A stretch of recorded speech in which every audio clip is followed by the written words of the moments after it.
on page 24 of our journal, we're solving two-step equations. So two-step equations, now we talked about one-step equations and how to solve those. Two-step equations, now there are two operations that we are doing, okay?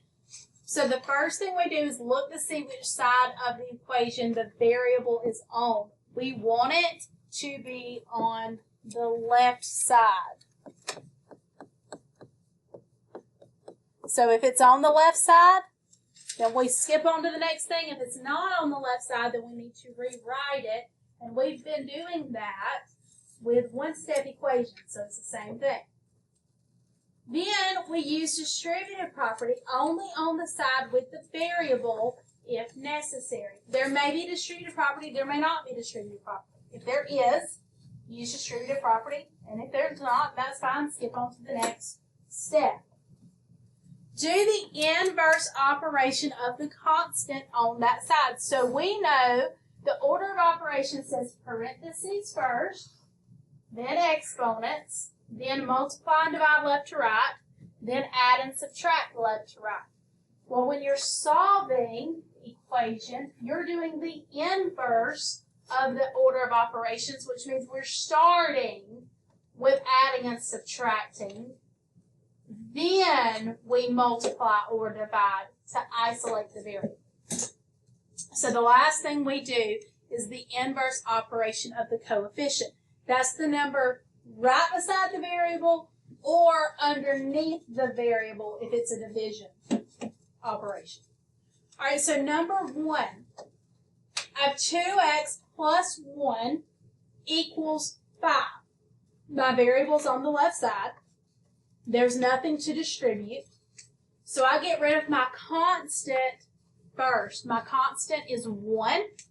I'm adding 1, so the opposite of adding 1 is to subtract 1.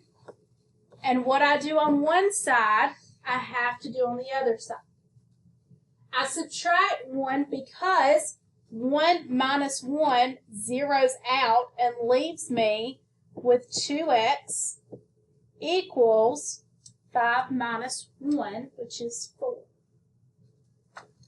Once you do that first step of a two-step equation, now we have a one-step equation, which we have already learned how to solve. This is multiplication, 2 times x.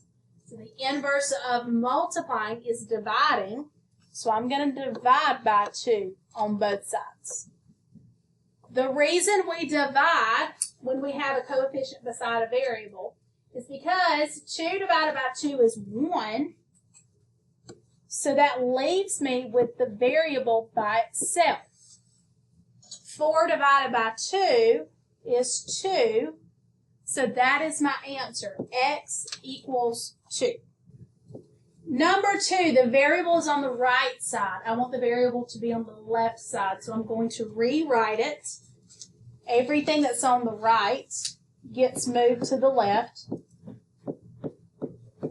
and everything that's on the left gets moved to the right.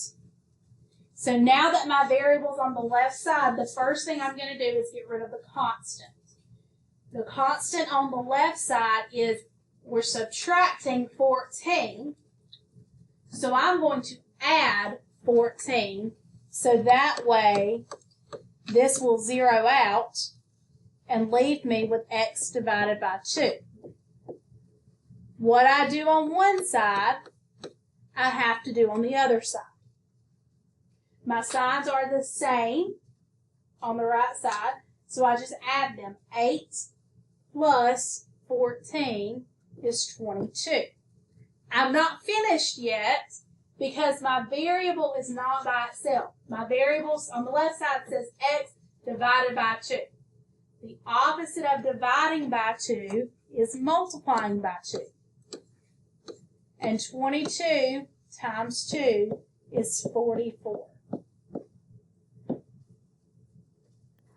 For number 3, my variable is not on the left side, so I need to rewrite it. This is 12 minus 2x equals 8. Now I need to get rid of the constant. The constant is 12. So in order to make that constant a 0, I'm going to subtract 12 so that those 0 out, and that leaves me with negative 2x. When I have 8 minus 12, I have to use additive inverse to do keep, change, opposite. And then I use my integer rules. My signs are different, so I'm going to subtract. 12 minus 8 is 4, and the bigger number is negative, so that's negative 4. I still have a coefficient with my variable, but now this is a one-step equation.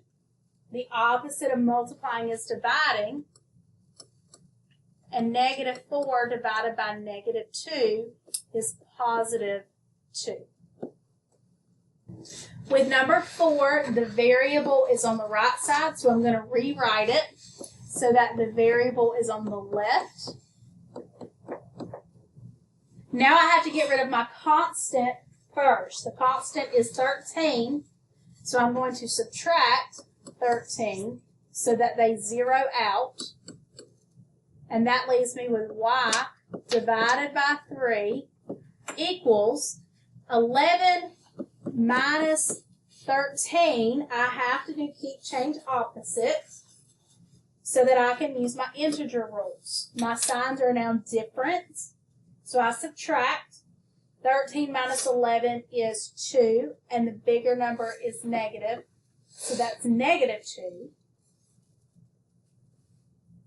And then the last thing that I do, on the left side, it's y divided by 3. The inverse of dividing is multiplying, so I'm going to multiply by 3 on both sides, and that is negative 6. All right, for number 5, my variable's on the right side, but I want it on the left, so I'm going to rewrite it. 10 times 4 plus s equals negative 40. Now I use distributive property. 10 times 4 is 40. 10 times s is 10s. Bring everything else down.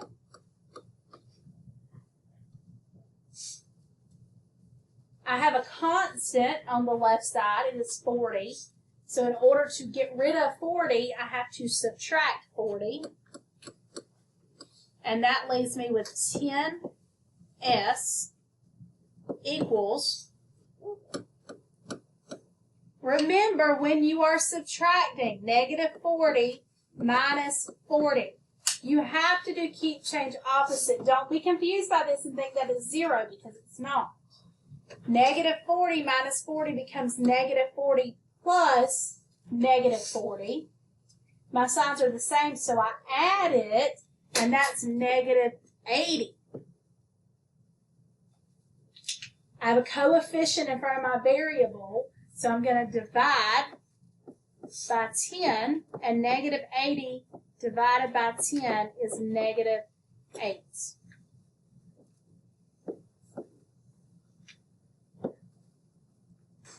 All right, the last one, the variable's already on the left side, so I jump straight to distributive property. Negative 3 times m is negative 3m.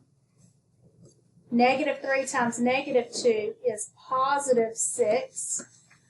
Bring everything else down.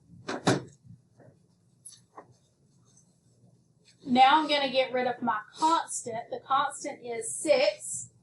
So the opposite of adding 6 is subtracting 6. Negative 3m equals, I know right off the top of my head that 12 minus 6 is 6, so I can just write that down. And I have a coefficient beside my variable, which is multiplication. The inverse of multiplying is dividing. So I'm going to divide by negative 3, and m equals negative 2. Don't forget, on these online journals, they match our paper journals that we're doing in class. Anytime, like this is page 24 in our paper journal, anytime you're confused about something, you have this online journal on Google Classroom. You can click on anywhere, anytime it says practice, and it will take you to the IXL practice for that page. So if you are confused about two-step equations, for example, that's page 24 in our journal. You can go to page 24 on the digital journal, click on the practice, and it will take you to the IXL practice for that unit.